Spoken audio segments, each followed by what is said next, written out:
enchaîne avec ma chronique cette semaine. Et ça va être genre une chronique top 5. C'est le top 5 de Max.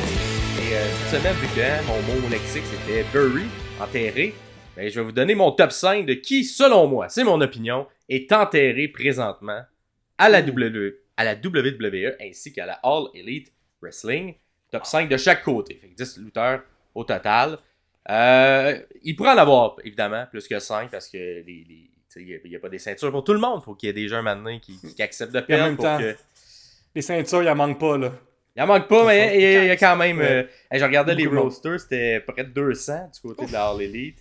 Et la WWE également. Tu comptes Ring of Honor là-dedans, là, c'est ça. Pas juste All Elite. Ben, oui, il y a un peu de Ring of Honor, mais je te dirais si t'as apparu à un match de la All Elite Wrestling dans la dernière année, t'es comptabilisé vers un des shows. Mais non, c'était exclusivement Ring of Honor, t'es pas compté. Fait qu'il y a quand même bien du monde. Fait qu'évidemment, c'est pas tout le monde qui a la choix. Mais pour moi, être enterré, c'est qu'il y a une volonté du public à ce que tu sois poussé, que tu sois mis de l'avant. Et on s'entête un peu à te donner un booking qui te met pas en valeur, malgré que le public continue de te supporter.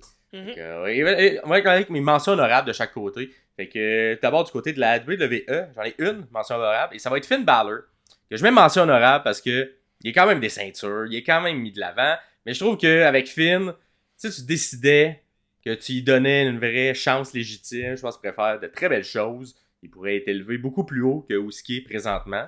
Fait que je le mets en mention honorable. Mais New Japan a fait ça avec Prince David, qui était son ancien personnage. Ben, NXT a fait ça avec Finn Balor, le poussé jusqu'à... Exactement. Ça marchait. Ça, c'est Vince, c'est les décisions de Vince rendues là. Donc, j'ai hâte de voir le prochain chapitre après Judgment Day. Ça, exactement. Moi, j'ai le feeling de voir comme... Quand ils ont donné, tu sais, il est pareil, le premier champion universel, là, genre, comme, c'est quand même un gros affaire. Puis l'affaire, c'est que c'est blessé. Ben, Seth l'a blessé, tu sais, Rollins l'a blessé. Fait que je me demande vraiment si eux sont comme, ils se blessent facilement encore, puis si on peut ça en tête. Là. Ouais. Mais il s'est jamais blessé quand même depuis. C'est pour ça que je suis comme. Ça devrait pas être ça la raison, vraiment. Mais bon, à voir. On lui a jamais redonné non plus sa gimmick qui était très over d'avoir du body painting. Fait que ça ici, je comprends pas trop pourquoi. Peut-être c'est une décision de lui-même, je sais pas. Mais je trouvais que ça avait tout pour être écrit Superstars et Légendes. Tellement. Mais bon, on a décidé d'enlever ça. 2 fois par année quand ça vaut la peine. C'est ce qu'il avait essayé de faire, puis c'est finalement ce qui a été un peu défait avec ses contre Edge qui a perdu, le Demon. Comme... T'sais, un match contre Bray dans le temps, là, contre le Fiend, contre comme s'arrêter une feud là. Mon Dieu, c'est écrit sur le mur en plus, c'est facile là. Genre, c'est facile. En tout cas, on va voir. Ensuite, des mentions honorables de la All Elite Wrestling, j'en ai 2. Et c'est 2 qui sont comme, pas dans des positions différentes, mais un Pac qui vient de revenir de blessure. Donc, à voir. Je le mets mention honorable, je trouve qu'il n'a jamais été mis tant de l'avant que ça. Il y a eu un petit règne autour de la Trios Belt avec ses amis du Death Triangle, mais depuis, on le voit pas trop. Puis je pense qu'il pourrait avoir une belle run solo forte et légitime, même si c'est pas le plus grand. Il est quand même très athlétique. Et sinon, mon autre version. Puis ça, c'est à cause qu'il vient d'avoir une défaite et que je suis un peu déçu qu'on n'ait pas. On n'a pas pull the trigger, on n'a pas tiré du gun du côté de Swerve Strickland. Swerve Strickland, qui peut-être c'est pas terminé. Je mets une mention honorable parce que c'est peut-être pas terminé toute cette histoire, mais je pense qu'il est très très très populaire.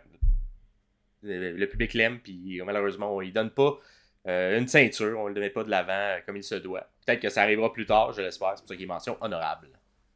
Ensuite, 5e position. Fait que 5e position de WWE. Est-ce que je fais toute WWE par toute AEW ou... Oui, je pense que ça me semble plus facile à suivre. Je pense que oui. Parfait. Bon, parfait. On va y aller tout d'un coup. Fait que WWE. On va commencer 5e position. Moi, j'ai LA Knight.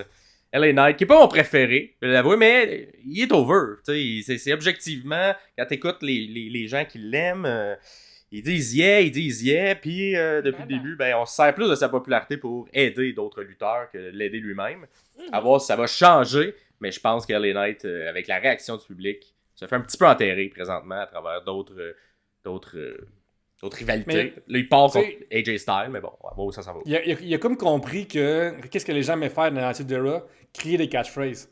Les gens aiment ça dans le public. Tu sais, comme on a passé tellement. Tu sais, Enzo et Cass, ils étaient si over. À cause de ça, on aime crier des shit. Tu sais, genre, à soir à Battle War, j'ai hâte de crier une shit. Puis ces shit-là, one fall, tu sais. Genre, on aime ça, faire ça. Fait qu'il a comme fait. Comment ça qu'il n'y a pas assez de catchphrases dans cette compagnie-là qui est buildée sur des catchphrases? C'est vraiment bizarre. Puis, comme il a fait, ben. Tu sais, il y a eu yes, on va faire yeah. Puis c'est aussi niaiseux que ça. Puis c'est pas le meilleur lutteur sur la terre, puis rien de ça, mais on aime ça, créer des choses. Ouais, fait que LA Knight qui a malheureusement pas encore sa chance au sommet. Ensuite, en quatrième position, j'ai Shinsuke Nakamura, qui est un peu rendu jobber de luxe, on va se le dire. Quand il y a quelqu'un qui a besoin d'avoir un petit saut, un petit tremplin vers le main event, on va y faire passer à travers la case Shinsuke Nakamura.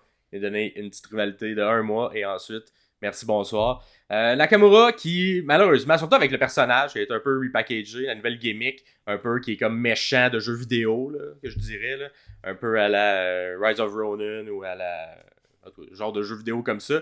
Je trouve que ça fit vraiment bien, les sous-titres en dessous, c'est ce qu'on aurait dû faire avec Shinsuke dès le départ. Heureusement, c'est ce qui se fait présentement depuis l'ère Triple H. À voir ça s'en va où, mais je trouve qu'il mérite mieux. Il est encore over, il est encore capable d'avoir des saisons awesome dans ses matchs. Fait que mériterait d'avoir peut-être un petit push plus important que juste être une cause par laquelle les main eventers passent.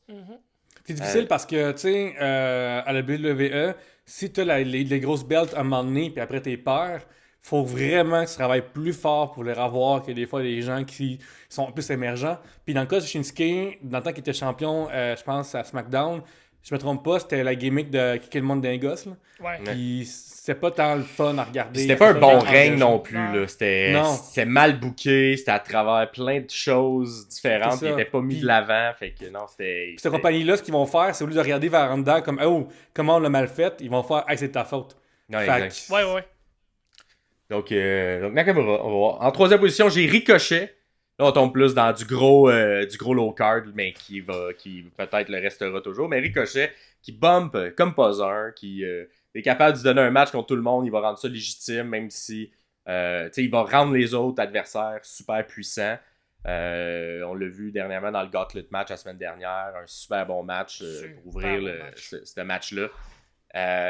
Mais bon, je sais pas qu'est-ce qui manque, qu'est-ce que la WWE voit pas de lui. Peut-être un petit peu de charisme qui manquerait de son côté, mais il réussit quand même à sortir toujours son épingle du jeu. On a parlé au niveau in-ring. Pas la semaine passée, mais on a parlé lundi passé, qui est dans le futur et dans le passé en même temps, que Ricochet a fait une super belle promo avant le match. Puis c'est la première fois que je le voyais avec du charisme. Vous m'avez écouté directement ce que je suis en train de dire là. Ou pas, là, tout dépendamment comment on va enregistrer notre épisode demain. Anyway. Mais oui, il est capable de le faire. Il est capable de dire quelque chose qu'on y croit. C'est juste que c'est un petit pourcentage de moments qui réussit à être crédible.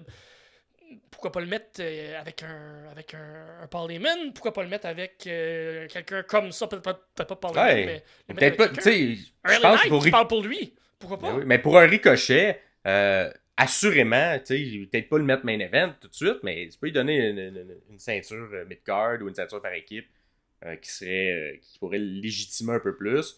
Malheureusement, bon, c'est ça. C'est un peu un jobber de luxe encore parce que la WWE aime ça quand tu selles bien, mais aime ça te faire perdre quand tu selles bien. Parce qu'on a parlé de Lucha Underground tantôt, puis dans Lucha Underground, son tellement Prince fort. Puma avec le masque, il y avait quelqu'un qui parlait pour lui. Il a été champion. Bon, il était très bon. Vaut, là, mais... Ah oui. Ben ça vaut rien, là, le championnat. Genre, bien, ça vaut rien. C'est juste comme la fiction. Cependant, chacun avec toi, que comme tu sais, il y a une preuve qui peut comme running compagnie. Mais je pense que là, en ce moment, ce qui se passe, c'est que son personnage n'est pas défini encore. On sait pas qu'est-ce que, tu sais, comme aussi de base, qu'est-ce que ce personnage-là, il veut. Tu sais, comme, c'est une affaire qui est vraiment niaiseuse, mais pour ton personnage, il veut quelque chose dans la vie. Il veut la gloire, il veut prouver qu'il est plus fort, il veut que les gens l'aiment, il faut qu'il veuille quelque chose. Le personnage-là est encore super générique. Fait que ça l'empêche de comme devenir ça l'empêche de devenir quelque chose de plus fort que ça. Puis tout ce qu'il faut, c'est un bon writer qui s'assoit avec lui puis comme bon, toi dans la vraie vie, là, qu'est-ce que tu veux là? Qu'est-ce qu'on peut coller comme désir que quand ça va parler, ça va devenir du cœur. Ça va devenir du cœur, puis après ben on va juste te pusher puis faut plus même s'il y a mouthpiece, il faut que le personnage veuille quelque chose. Brock Lesnar qui est une totale vidange qui veut juste péter le monde. Il est même dans la vraie vie, ce gars-là, tu sais. The Rock qui est comme super arrogant, tout ça.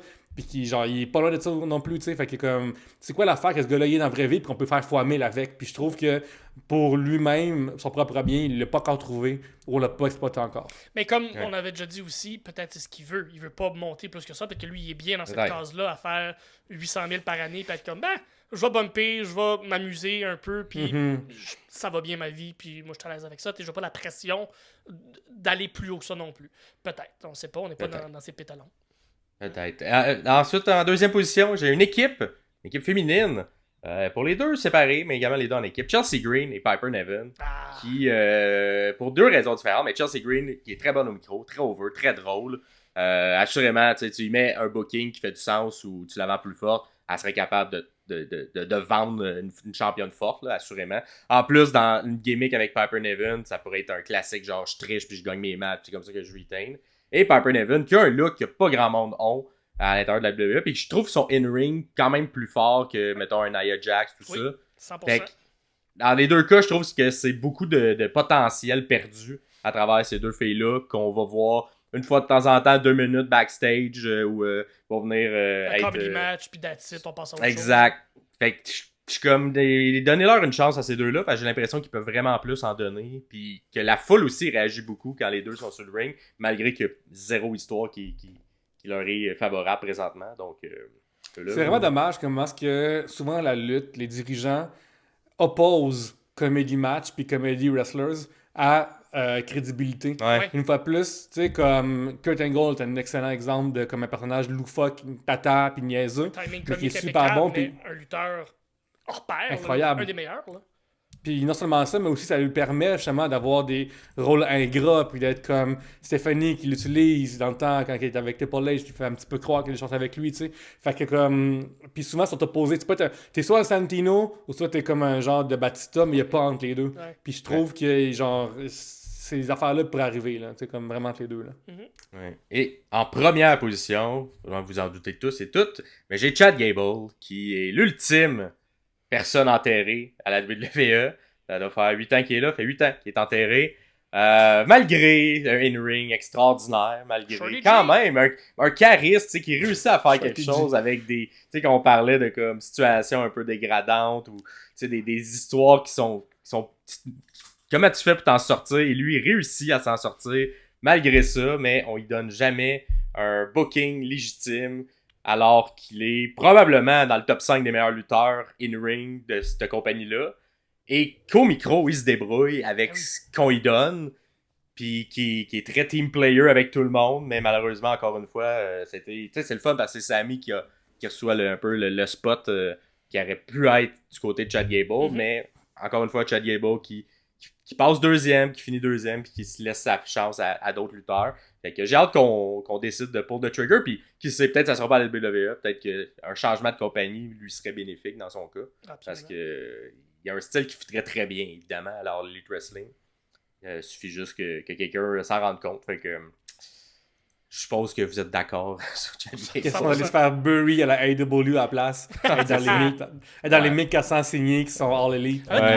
Alors, les leads, on dirait qu'ils sont pas bury, ils sont juste oubliés, les gens. Ouais, c'est ça. Ben, on va le voir, oui. parce C'est vrai. dans mon top 5, dans l'Elite, vous allez voir. Fait que là aussi, mais je suis d'accord. On dirait que c'est un autre type d'enterrement, mais ça ressemble plus qu'on oublie que c'est vrai, il y a cette personne-là, puis on pourrait peut-être l'utiliser mieux. Fait qu'en 5e position, pour l'instant, j'ai Daniel Garcia. Daniel Garcia qui a réussi à se mettre over au cours des dernières semaines. Je pense qu'on est peut-être dans l'entre-deux. C'est pour ça que je le mets 5e, parce que je pense que sa danse va peut-être donner un petit côté de rafraîchissement à son personnage qui a réussi à lui permettre d'avoir des réactions fortes du public. Mais on n'a pas encore pour le trigger pour vrai à Daniel Garcia. Il est quand même jeune, fait que c'est pour ça que je le mets loin. Il a quand même des très bonnes réactions, mais c'est correct s'il monte tranquillement les échelons à l'âge qu'il est. Fait que 5e position, Daniel Garcia. En 4e, lui c'en est un que je suis comme... j'ai l'impression que c'est à cause de l'âge qu'on le met à cette position-là. All Elite, tu sais, quand c'est pas des superstars de très haut niveau puis qui sont un peu plus vieux, on va pas les pousser même si le talent est là. Et j'ai Jay Lethal qui... tabarouette, qui a tout fait dans sa carrière, puis qui est encore très bon, qui est encore très solide, mais qui est comme pris un peu dans un clan avec Jeff Jarrett où il ressort pas, puis qui peut pas mettre de l'avant tout tout ce qu'on a vu déjà à la TNA de lui, mais également à la Ring of Honor. Peut-être parce qu'on se dit peut-être que son étoile a déjà été plus scintillante il y a quelques années, puis on veut laisser la chance à des plus jeunes, mais je pense que Jay Lethal mériterait une belle dernière run. Je pense qu'ils vont attendre qu'il parte avant, genre, comme, je pense qu'ils vont laisser un push, puis il va comme faire une histoire avec ça, parce que si je chez eux, parce que c'est sûr que ce gars-là, il a de l'énergie dans le tank, là, puis il est vraiment, vraiment bon, mais comme peut-être en ce moment, il y a tellement de monde dans cette fédération-là que c'est comme lancer des idées puis c'est de trouver c'est quel que tu ramasses, là. Dans la All Elite, il y a beaucoup d'histoires aussi, c'est des slow burns, mais des slow burns, là, c'est lent puis c'est long. J'ai l'impression que le personnage de Jay Lethal est en train de se définir présentement comme babyface au travers d'un stable un peu plus heel, avec tout le partenariat avec Mark Briscoe présentement. Fait que je pense qu'on s'en va vers quelque chose, mais c'est tellement long qu'on finit par oublier l'histoire, on finit par oublier le personnage. Parce que c'est ça, justement, c'est une inondation de plein d'autres choses, puis d'autres histoires qu'on s'en calisse un peu moins, qu'on aime un peu plus suivre. Fait que, mais oui, je suis d'accord, Jay Lethal, ça a été, il y a eu des compagnies sur ses épaules et ça a fonctionné. Fait que pourquoi il est là, tu sais. Exact. Ensuite, en troisième position, j'ai un plus jeune, mais qu'on n'a pas encore beaucoup donné sa chance, Ricky Starks. Alors, Elite Wrestling, il est passé proche. Il est passé proche. Il est souvent très passé. Il est passé proche souvent. La malchance a été souvent aussi de son côté parce que des fois, il s'en allait contre un match contre CM Punk et CM Punk décide qu'il décalisse la veille. Fait que tu sais, lui, il était un peu pris dans la malchance de la vie qui a fait que son booking ne l'amenait pas plus haut. Mais à chaque fois qu'on lui a donné la balle à ce gars-là, il l'a pris, il a couru, il était capable de se rendre loin avec. Il est bon au micro. Il y a un bon hit factor.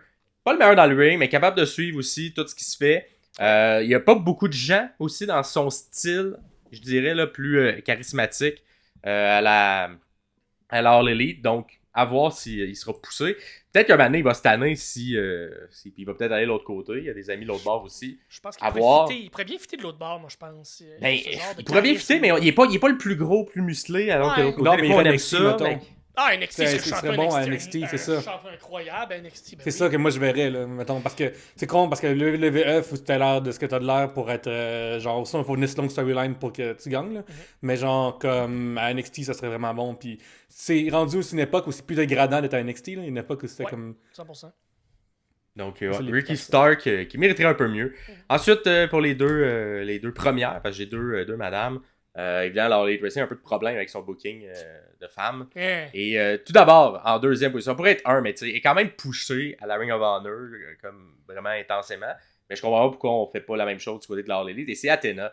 Athena qui est une méga star à Ring of Honor, mais Ring of Honor, les gens comme toi Pierre-Luc qui écoutent pas tant ça, c'est sûr qu'on va pas suivre le produit de la Ring of Honor. Elle a des bons matchs. Là. Elle a des excellentes. Elle est rendue bonne au micro, elle est rendue solide, mais on l'a pas encore mis dans le vrai produit de la All Elite Wrestling. Fait que je comprends pas pourquoi on le fait pas, parce que d'après moi, ça vendrait beaucoup, Athena en haut. Comme promoteur, comme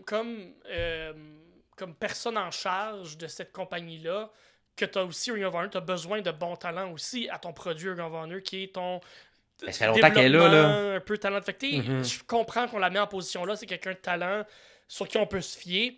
Mais oui, un moment donné, il va falloir qu'elle fasse la transition, qu'elle monte en haut, puis qu'elle soit capable d'aider à développer une division féminine qui n'existe pas finalement, autour de Mercedes Moné, autour de Britt Baker, autour de inverse Julia Hart et Athena dans leur booking.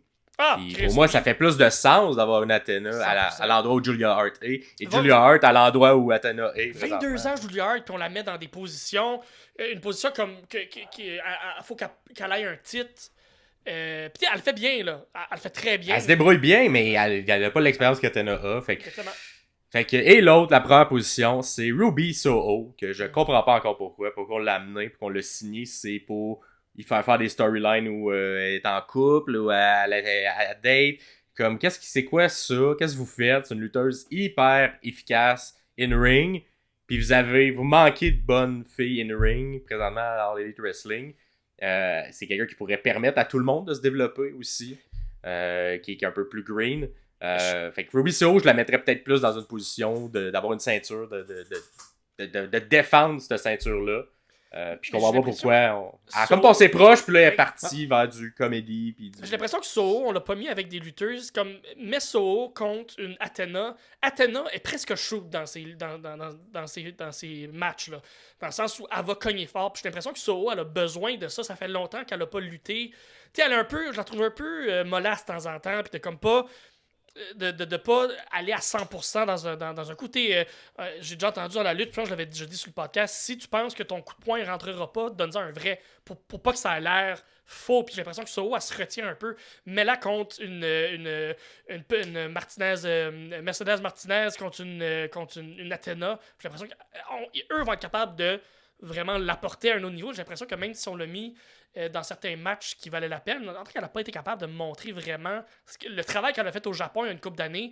Elle était vraiment, vraiment bonne juste avant qu'elle arrive à la WWE où elle a été mise aussi là, dans une position plus de low mid-card là, avec le stable, Ruby, toute cette gang-là. Fait que, mais je suis quand même d'accord que là, un gimmick de couple avec Angelo Parker, on s'en calisse, tu pas? Ben, c'est ça. Puis, surtout que, genre, c'est niaiseux, mais elle n'a pas l'air de ça. Tu sais, t'as une fille super tatouée de la tête aux pieds, genre, met son look de punk, puis genre, fait-la comme agir en punk, genre, comme c'est tellement bizarre de lui.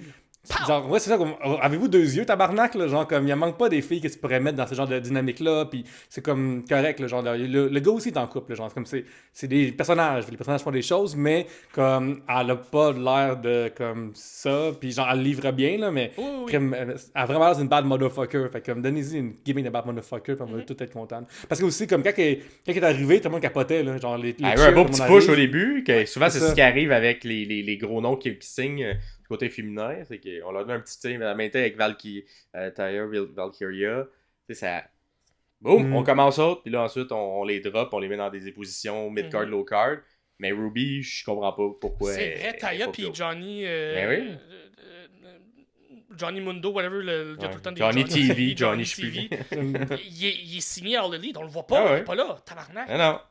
Fait que, bref. C'est tout ça pour dire que c'est ça. C'est tout du monde qui sont over présentement, mais qu'on décide de mettre dans des rôles un peu plus petits. Fait que c'est mon édition, mars 2024. Je précise la date parce que, tu sais, en lutte, ça peut changer rapidement. Là. Absolument. Fait que, présentement, c'est ce qui se passe. Fait qu'on pourrait prendre dans 6 mois une autre photo et que ça serait vraiment différent. Tous ces gens-là vont être poussés, on sait pas. Mais pour l'instant, c'est on sait que Tony Khan écoute notre podcast, fait que peut-être que ça va aider. Exact. Ça va peut-être aider. Triple H aussi. Fait que c'est ça, c'est tout pour ma chronique top 5 de Max de cette semaine. Avec la chronique de notre invité.